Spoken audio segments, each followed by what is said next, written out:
Hi, one of the films I watched over the New Year's weekend was Dirty Mary, Crazy Larry, the chase thriller from 1974 starring Peter Fonda and Susan George. It's the story of a would-be NASCAR driver and his mechanic who embark on a meticulously planned theft from the safe of a supermarket in order to finance their entry into the sport.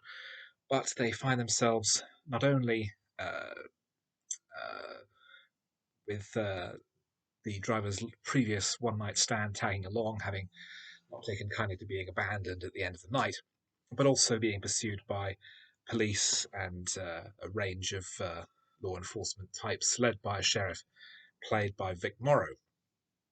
The film is directed by John Hough, who I believe that's pronounced correctly, who is a favourite of mine because he directed Biggles' Adventures in Time, one of the greatest films of the 80s.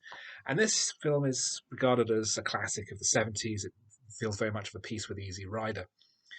But I found it to be quite uninvolving and unengaging. It's an action picture first and foremost, and I generally find action films quite dull and uninvolving.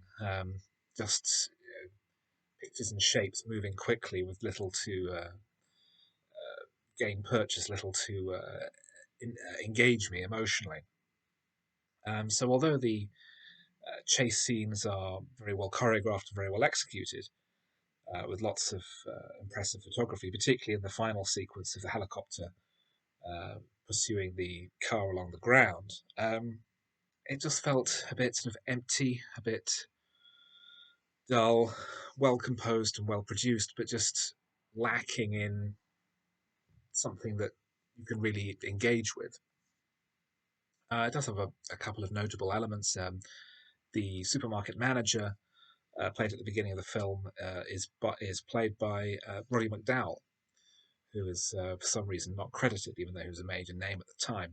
And the film ends, spoiler, with the characters crashing into a train, having apparently finally eluded law enforcement. They are uh, crushed by an oncoming train when they try and speed over a level crossing for no particular reason. And Huff's idea was that it would show that after everything, speed kills, which is both that and the portrayal of people failing to get away with a crime, even though they're the charismatic, likable leads of the movie, feels weirdly boomerish, a throwback to a previous decade, a previous generation of filmmaking. That the charming, likable villains can't get away with murder, or rather get away with robbery, as they go out of their way to avoid hurting anyone. So it's technically a well-produced film. It's quite well acted. George appears to be doing an American accent. I tried to listen to see if it was dubbed, but I did notice a few slight English terms, English consonants coming in here and there. So it really is her voice doing a very creditable accent. But overall, it's just there's just not enough there to really gain interest. So it's very much a B picture.